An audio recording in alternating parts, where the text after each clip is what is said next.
Nathaniel Lowe delivered one of the most memorable moments of his 7-year big league career on Wednesday, a first-inning grand slam that seemed to give the Washington Nationals everything they needed in a tight 8-7 win over the Kansas City Royals. He added two more times on base later in the game, including a walk in the ninth to help the Nationals cling to the lead. By any reasonable measure, it should have been a feel-good night for Lowe. Instead, it ended with a cold dose of roster reality. A day after that big performance, Lowe was designated for assignment to open a spot for 23-year-old outfielder Dylan Cruz, who returned from an oblique injury.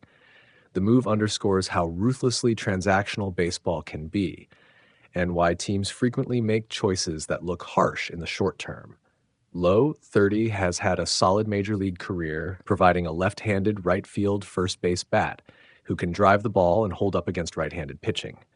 But this season has been a struggle overall. Even with the Grand Slam included, his 2025 line sits at a disappointing .216 / .292 toward .373. That production, combined with his age and the Nationals' organizational priorities, made him an obvious roster casualty when Cruz was ready to return. Cruz is one of Washington's top prospects and figures into the club's long-term plans, despite some growing pains at the big league level this year. The club's decision reflects a standard calculus: give a high upside young player repeated reps in the majors even if his early results are uneven, rather than continue to carry veteran depth that isn't contributing at the expected clip. What happens to Lowe next is uncertain but not hopeless. DFAing a player removes him from the 40-man roster and exposes him to waivers. Contending teams often look to the waiver wire for experienced, affordable help down the stretch. And Lowe could check a number of boxes for clubs seeking left-handed pop against righties, a serviceable bench bat, or an insurance option for their infield.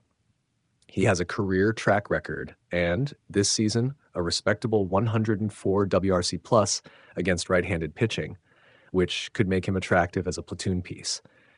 If Lowe clears waivers, the Nationals can outright him to the minors, trade him or release him, and allow him to pursue an opportunity elsewhere as a free agent.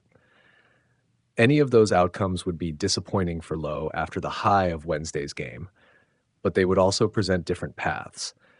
A claim could land him on a playoff-bound roster with meaningful playing time, while an outright assignment would keep him in an organization that knows him well. Either way, the timing, a grand slam followed by a DFA 24 hours later, is a brutal reminder that baseball decisions are driven by season-long performance, roster control, and organizational timelines. For Lowe, the grand slam will be a highlight in a career with plenty of good moments. Now he'll hope that brief flash of offensive heroics helps him find a new home that values his bat when the postseason push begins.